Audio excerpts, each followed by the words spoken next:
কৃষকরা জুন মাসের 1 তারিখে কেন্দ্রের বিজেপি সরকারের যারা কৃষকদের বিরুদ্ধে বিল পাস করিয়েছে, কৃষকদেরকে যারা কেউ শোষণ করার চেষ্টা করছিল, তাদের বিরুদ্ধে বিল ভোটতে হবে। হবে তো ভাই?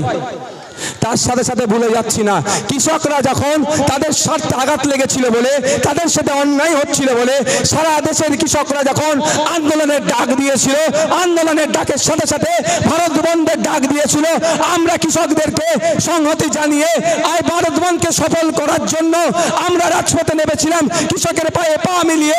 কিন্তু দুঃখের বিষয়, পশ্চিম বাংলার সরকার প্রশাসনকে কাজে লাগিয়ে এবং এই আপনার বিদায়ী এমপির কিছু গুন্ডা মস্তানকে কাজে লাগিয়ে আমাদের বন্ধকে কিন্তু সফল হতে দেয়নি। কৃষকদের বিরুদ্ধে ওই দিনকে যারা রাস্তায় নেমেছিল, ওই তৃণমূলকে একটাও ভোট নয়। আমি বারবার পশ্চিম বাংলার বিধানসভাতে মাননীয় কৃষিমন্ত্রীকে প্রশ্ন করেছি যে আপনি আমাকে এক্সাক্ট ফিগারটা বলুন যে 2021 সাল, এই 23 সাল চলছে, কোন সময় 2022 সাল চলছে, এই জায়গায় দাঁড়িয়ে আমাদের কৃষকদের মাসিক গড় আয় কত হয়েছে। বারবার মাননীয় মন্ত্রী মহাশয় খুব মিষ্টি মিষ্টি কথা বলে শুধু কৃষকদের গড় আয় বেড়েছে, 2 ডবল বেড়েছে, 3 ডবল বেড়েছে, এই ধরনের তথ্য দিয়েছে। কিন্তু ফিগারে কত, সংখ্যায় কত, কত হাজার টাকা ইনকাম করছে, সে তথ্য কিন্তু আইনসভার একজন সদস্যকে দিতে বাধ্য, তিনি দেয়নি মন্ত্রী। ভাবতে পেরেছেন? তারপরে আমি দেখলাম যদি তৃণমূল দিতে বাধ্য না হয়, রাজ্যের মন্ত্রী যদি দিতে না চায়, আমাকে তো চুপ করে বসে থাকলে হবে না। কারণ আমি যেখানকার বিধায়ক, সেখানকার 80% মানুষ কৃষিকাজের সাথে যুক্ত, তাদের রুজি রুটির কথা ভেবে, তাদের জীবন চরিত্রের কথা ভেবে, তাদের হয়ে আওয়াজ তোলার জন্য আমি স্টাডি করতে লাগলাম, একটু দেখতে লাগলাম। তথ্য ঘাঁটতে ঘাঁটতে ভারত সরকারের দেওয়া একটা তথ্য অনুযায়ী দেখলাম পশ্চিম বাংলার কৃষকরা মাস গেলে মাত্র 7,000 টাকার নিচে ইনকাম করে। 2021 সালের তথ্য। আমি তো অবাক হয়ে গেলাম, এতে জীবনযাপন কিভাবে হয়। আর একটু খুঁজতে ইচ্ছা গেল, যদি 7,000 টাকা মাস গেলে আমাদের রাজ্যের ইনকাম করে কৃষকরা, তাহলে অন্য অন্য রাজ্যে ভাবছিলাম 8,000 ইনকাম করবে, 9,000 ইনকাম করবে, 10,000 ইনকাম করবে। আমি একটু খুঁজতে লাগলাম, এগুলো আমাকে খুব ভালো লাগে, একটু দেখার চেষ্টা করি। আমি না পারলে যারা আছেন শিক্ষিত মানুষজন, তাদের পরামর্শ নিই, তাদের সহযোগিতা নেই। তো আমি খুঁজতে খুঁজতে দেখলাম, আমি অবাক হয়ে গেলাম। হরিয়ানা রাজ্যের ডিটেলসটা দেখলাম, কেন্দ্রশাসিত অঞ্চলগুলোর ডিটেলসটা দেখলাম, এবং আপনারা শুনলে অবাক হবেন, কাশ্মীরের ডিটেলসটা দেখলাম, পাঞ্জাবের ডিটেলসটা দেখলাম, অবাক হয়ে গেলাম। কারো মাস গেলে 22,000 ইনকাম পরিবার পিছু কৃষকদের, কোন কৃষকদের মাস গেলে 18,000 টাকা ইনকাম, কোন রাজ্যের কৃষকদের মাস গেলে 15,000 ইনকাম। আমার আরো দেখতে একটু ইচ্ছা করলো, আর সব থেকে টপে কোন রাজ্য আছে। দেখতে দেখতে দেখলাম মেঘালয় রাজ্য। মেঘালয় রাজ্যতে মাত্র 313 হেক্টর কৃষিজ জমি আছে। সেখানকার কৃষকগুলো মাসের শেষে বা মাস গেলে গড় মাসিক আয় তাদের পরিবার পিছু 29 থেকে 30,000 টাকা। আমার দেখে তো মাথা ঘুরে গেল। মাত্র 313 হেক্টর জমি আছে মেঘালয়তে। আর আমি যখন দেখেছিলাম আমাদের ওয়েস্ট বেঙ্গলে 88 লক্ষ হেক্টর জমি, তাহলে আমাদের এত কৃষকদের গড় আয় কমছে কেন? এই সমস্যা সমাধানের জন্য রাজ্যের আইনসভার মধ্যে যখন কৃষকদের নিয়ে কোনো আলোচনা হয়, কোনো ডিবেটে অংশগ্রহণ করি, বারবার সুপরামর্শ দিয়েছে, কিন্তু দুঃখের বিষয় আমাদের পরামর্শ সেই অর্থে কর্ণপাত করেনি। তাই আমরা ভাবছি বসে থাকলে হবে না, আমাদের মধ্যে থেকে, এই বারাসাত থেকে দেশের আইনসভার মধ্যে তাপস বাবুকে পাঠাতে হবে। রাজ্যের আইনসভার মধ্যে নওশাদ সিদ্দিকী চিৎকার করবে, দেশের আইনসভার মধ্যে তাপস বাবু চিৎকার করবে, আর মাঠে ময়দানে আমরা এসে আবার আমাদের রাজ্যে এসে এই দেগঙ্গাতে, এই আপনার শাসনে বিভিন্ন জায়গাতে যে সমস্ত জায়গায় কৃষি প্রধান এলাকা আছে, ওখানদের কৃষকদেরকে নিয়েও আমরা মাঠে ময়দানে আন্দোলন করব। দেখব রাজ্য সরকার, দেখব কেন্দ্র সরকার কতদিন আমাদের রাজ্যের কৃষকদেরকে উপেক্ষা করে চলে। আমার লোক পাঠাতে হবে তো, আমার লোক না পাঠালে আমার দুঃখের কথা বলার জন্য তো কাকে আছে।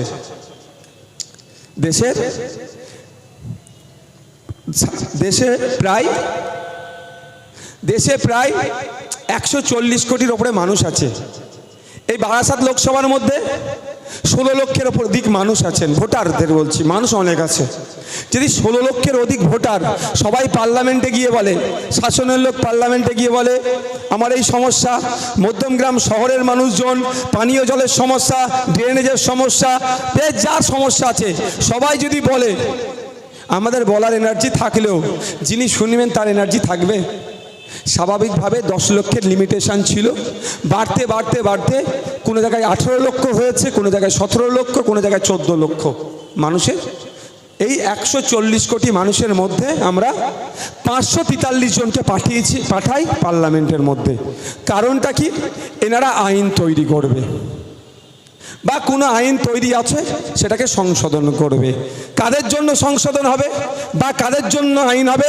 কোনো আদানি আম্বানিদের জন্য নয়, কোনো গোয়েঙ্কাদের জন্য নয়, এক কথায় কোনো কর্পোরেটদের জন্য আইন তৈরি বা সংশোধন নয়। যারা ভোট দিয়ে চাওয়ালাকে প্রধানমন্ত্রী বানিয়েছে, যদিও প্রধানমন্ত্রী কবে, চায়ের দোকান কোথায়, তার হাতের চা কে খেয়েছে, পৃথিবীর 8ম আশ্চর্যের মধ্যে একটা, যে আমরা এখনো খুঁজে পেলাম না তাকে কাকে তিনি চা খাইয়েছেন বা তার চা কে খেয়েছেন, তাকে ওই বিষয়ে যাচ্ছি না। জনগণের হাতে এত ক্ষমতা সংবিধান দিয়েছে, আপনার আমার হাতে এত ক্ষমতা দিয়েছে সংবিধান। বিনয় বাদল দীনেশের আত্মবলিদানের ফলে, শহীদ আশফাকুল্লাহর আত্মবলিদানের ফলে, প্রীতিলতা ওয়াদ্দেদার আত্মবলিদানের ফলে, আপনার বিরসা মুন্ডার আত্মবলিদানের ফলে, ভগৎ সিংয়ের আত্মবলিদানের ফলে, যে সমস্ত স্বাধীনতা সংগ্রামীরা কারো আত্মবলিদান আত্মত্যাগের ফলে যে আমরা পাওয়ারফুল সংবিধান পেয়েছি, সেই সংবিধান কিন্তু আপনার হাতে দিয়েছে যে পাওয়ারটা আপনি চাইলে আপনার এলাকার চা বিক্রেতাকেও প্রধানমন্ত্রীর আসনে বসাতে পারবেন। গর্ব করে বলি আমরা যে এই দেশ আমাদের এত ক্ষমতা দিয়েছে, কিন্তু কথা হচ্ছে এই 543 জনকে আমরা পাঠাচ্ছি কিসের জন্য? জনগণের জন্য আইন তৈরি হবে, কিন্তু এরা জনগণের বাদে কর্পোরেটদের জন্য আইন তৈরি করছে। যেমন একটা উদাহরণস্বরূপ বলছি আপনাদের, কদিন আগেই কৃষি বিল, সেই ব্রিটিশ পিরিয়ডে ফিরে যাওয়ার চেষ্টা এরা করাচ্ছে আমাদেরকে। ব্রিটিশ ইতিহাস আমাদেরকে নতুন করে মন করিয়ে দেওয়ার চেষ্টা হচ্ছে। যেমন নীল চাষিদের ক্ষেত্রে ব্রিটিশরা যেভাবে অত্যাচার করত, আমাদের কৃষকদেরকে যেভাবে শোষণ করত, ঠিক ওই টাইপেরই বিল নিয়ে এসে এই পুঁজিপতি আদানি আম্বানিদের সুবিধার্থে তারা নিয়ে আসছে। কিন্তু দুঃখের বিষয়, এই বারাসাত লোকসভার কৃষকরাও তো ভোট দিয়ে পার্লামেন্টে বিদায়ী এমপি মহাশয়কে পাঠিয়েছিলেন যে আমাদের জন্য কথা বলার, কিন্তু দুঃখের বিষয় শুভেন্দু অধিকারী মহাশয় যে দলে বর্তমানে আছেন, সেই দলের পক্ষ থেকে কৃষকদের বিরুদ্ধে বিল পাস হয়েছে। তাই কৃষকদের সময় এসেছে আগামী মাসের 1 তারিখে আমরা, জুন মাসের 1 তারিখে আমরা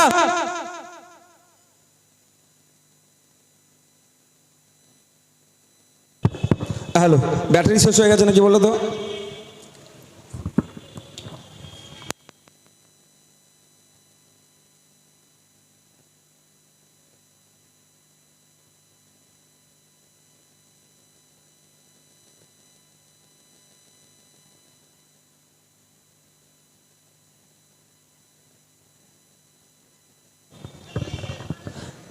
এই অনেক ভালো মাইকওয়ালা, ওর রুজি রুটিতে আঘাত দিও না ভাই, ওদের জন্যই আমাদের লড়াই।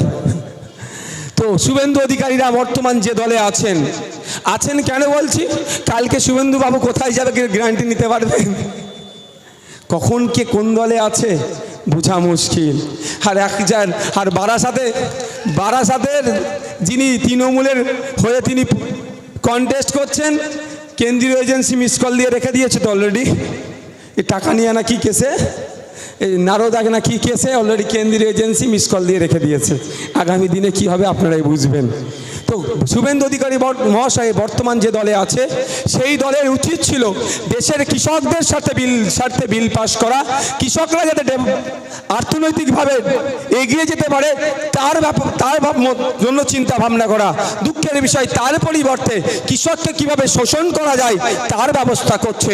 তাই সময় এসেছে কৃষকরা জুন মাসের 1 তারিখে কেন্দ্রের বিজেপি সরকারের যারা কৃষকদের বিরুদ্ধে বিল পাস করিয়েছে, কৃষকদেরকে যারা শোষণ করার চেষ্টা করছিল, তাদের বিরুদ্ধে বিল ভোটটা হবে তো ভাই?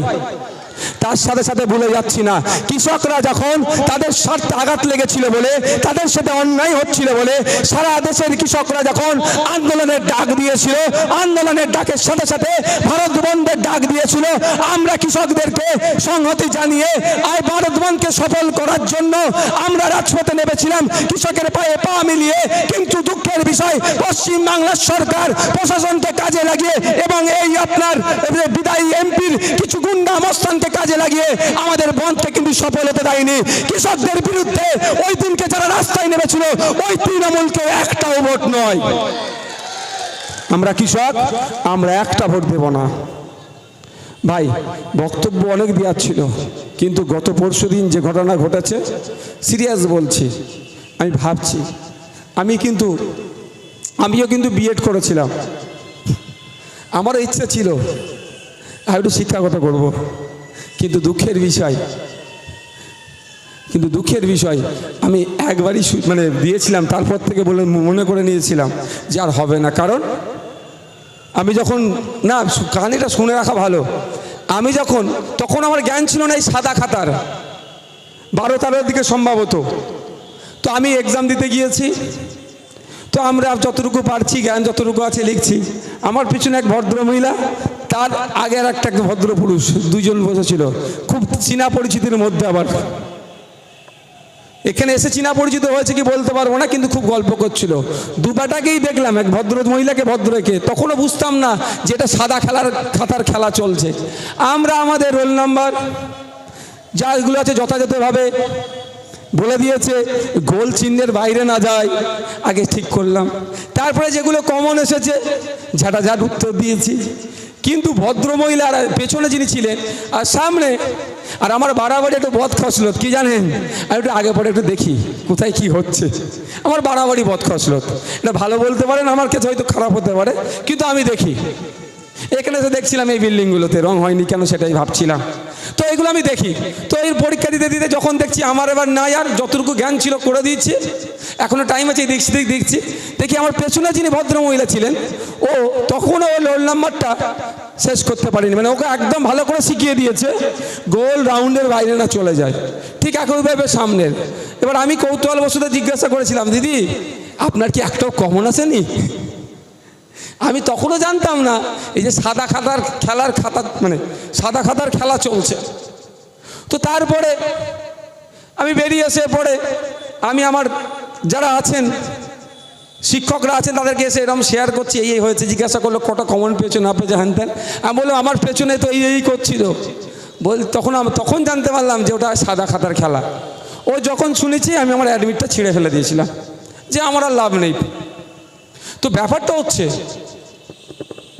যেভাবে রাজ্য সরকার আজকে পর্যন্ত যেভাবে মানুষ পাবলিককে মিসগাইড করছে, মেনে নেওয়া যায় না। এই যে 26,000 ছেলে মেয়ের চাকরিটা বাতিল হলো, আপনাদেরকে একটু জানতে হবে। আমি বুঝতে পারছি না, আমার থেকেও যারা বেশি এক্সপার্ট তারা কেন এক্সপ্লেন এটা ভালোভাবে করছে না, যারা আইনের বিশেষজ্ঞ তারাও কেন বলছে না। ইভেন একটা কথা বলে রাখি, এই বারাসাত শহরে দাঁড়িয়ে বলছি, আমার অনেক বামপন্থী বন্ধুরাও ঠিকঠাক করে ব্যাখ্যা করছে না কেন, সেটাও কিন্তু আমি জানি। আমি আশা করব বামপন্থী বন্ধুরাও একটু ঠিকঠাক করে ব্যাখ্যা করুক। শুধুমাত্র পার্থবাবু দায়ী না, আরও কেউ দায়ী আছে, সেটাও তাদের কাছ থেকে জানতে চাইছি। এখন কি বলছেন মমতা ব্যানার্জি বা তার দলের লোকেরা যে 27,000-এর মধ্যে সবাই কি আর দুর্নীতি করেছে? অবশ্যই, এটা আমার প্রশ্ন, আমারও ওটা প্রশ্ন। 26,000 কি দুর্নীতি করেছে? আমার ক্ষুদ্র জ্ঞানে মনে হয় 26,000 দুর্নীতি করেনি। ওর মধ্যে অনেকেই ভালোভাবে মেধার ভিত্তিতে চাকরি পেয়েছে, কিন্তু তারা আজকে সামাজিকভাবে অপমানিত হচ্ছে, বঞ্চিত হচ্ছে, লাঞ্ছিত হচ্ছে। এর দায়ভার মমতা ব্যানার্জিকে নিতে হবে, তার শিক্ষা দপ্তরকে নিতে হবে। আমি এই ভদ্র মহিলার কাছে অনুরোধ করব, যদি বাংলার মানুষের স্বার্থে, বাংলার যুব সমাজের কথা ভেবে এর দায়ভার নিয়ে আপনি পদত্যাগ করুন। আপনার আর সরকার চালানোর মতো এই যোগ্যতা নাই। ভাবতে পেরেছেন? আপনার আমার বাড়ির সন্তানেরা মেধার ভিত্তিতে চাকরি যারা পেয়েছিল তাদেরকেও আজকে অপমানিত হতে হচ্ছে। কিন্তু এটা ভুলে যাব না, বারবার কোর্ট কিন্তু জানতে চেয়েছিল, বারবার কোর্ট জানতে চেয়েছিল অবৈধ কারা বৈধ কারা। এই রাজ্য সরকার এই এসএসসি ডেটা ঠিকঠাক দেয়নি, ফলে কি হয়েছে, এখন সবার সমস্যা হয়ে গিয়েছে। তার দায় কার ভাই? রাজ্য সরকারের। কোর্ট তো মানবিক কোর্ট, কোর্টের কাছ থেকে তো আমরা ন্যায়ের আশা করি। আমি স্যালুট জানাই বিচারপতি দেবাংশু বসাক স্যারের বেঞ্চকে যে আপনি দ্রুত এই চোরেদের জালিয়াতিটা বাংলার মানুষের কাছে খুলে দিয়েছেন। এরা বারবার ডায়লগ দিত, বারবার বলতো এরা নাকি দুর্নীতি মুক্ত, আর আমি বলেছি বা আমি আজও বলছি এমন কোনো জায়গা নাই যেখানে তৃণমূলের উপস্থিতি আছে সেখানে দুর্নীতি মুক্ত। যেখানেই তৃণমূল সেখানেই দুর্নীতি, আর যেখানেই দুর্নীতি সেখানেই আতসকাচ দেখলেও তৃণমূলকে খুঁজে পাওয়া যাবে। তার উদাহরণের জন্য বলতে পারি, সমব্যাথী প্রকল্প বলে একটা প্রকল্প আছে। কোনো পরিবারের কোনো সদস্য বা সদস্যা মারা গেলে সরকারের পক্ষ থেকে 2000 টাকা দেওয়া হয়, দাফন হোক কাফন হোক বা দাহ করার জন্য 2000 টাকা করে দেওয়া হয়। খোঁজ নিয়ে দেখুন ওই 2000 টাকা থেকেও এই কাকলি ঘোষ দস্তিদার মহাশয়ার দলের নেতারা কাটিং করে 500 করে নিয়ে নেয়। আমি ক্যামেরায় বলছি তো, যদি আমার সাথে চ্যালেঞ্জ আসে আমি নামগুলো বলতে পারি, আমার নামে নাহলে মানহানি মামলা ঠুকতে বলুন। বাবা বেঁচে আছে, এই কাকলি ঘোষ দস্তিদার মহাশয়ের উদ্দেশ্যে বলছি, আপনার দলে এই ধরনের কতটা আছে খুঁজে বার করুন। ওই 100 দিনের কাজের মতো লিস্ট বার হলে এই প্রায় 14 লাখ 15 লাখের নাম যেমন বাদ যাচ্ছে, বিধবা ভাতার লিস্ট যদি সঠিকভাবে তদন্ত করা হয়, বাবা বেঁচে আছে, এই কাকলি ঘোষ মহাশয়ার দলের অনেক নেতারা বাবাকে মৃত দেখিয়ে মায়ের নামে বিধবা ভাতা তুলে খাচ্ছে। এদের কাছ থেকে ভালো আশা করা যায়? এদের কাছ থেকে ভালো আশা করা যায় না। তো এরা আজকে অনেক বড় বড় কথা বলছে। কোর্টে কথা বলেছিল যে চাকরি বাতিলের আগে কোর্টে কথা বলেছিল যে পে স্লিপ দেওয়া হচ্ছে, ওই পে স্লিপে থেকে মাধ্যমে ইনফর্ম করা হোক, যে পে স্লিপের মাধ্যমে ইনফর্ম করা হোক তোমার এইটা নিয়ে কেস চলছে, তুমি চাইলে কোর্টে আসতে পারো। শিক্ষকদেরকে কোর্ট কি সবার বাড়ি বাড়ি গিয়ে বলবে? ওটা তো দায়িত্ব সরকারের। সেই জন্য কোর্ট যে পে স্লিপের মাধ্যমে জানা ইনফর্ম করার কথা বলেছিল, এই অপদার্থ রাজ্য সরকার ভেবেছিল এই কেন্দ্রের মোদীকে বা মোদী সরকারকে বা কেন্দ্রের কোনো নেতাদেরকে হাতে পায়ে ধরে হয়তো এই ভোটের বৈতরণী পার করে নেবে। কিন্তু আমি ধন্যবাদ জানাই আবারও দেবাংশু বসাক মহাশয়কে, তার পাশে যদি কেউ না থাকে নওশাদ সিদ্দিকী এসে থাকবে তার এই চূড়ান্তকারী পদক্ষেপের জন্য।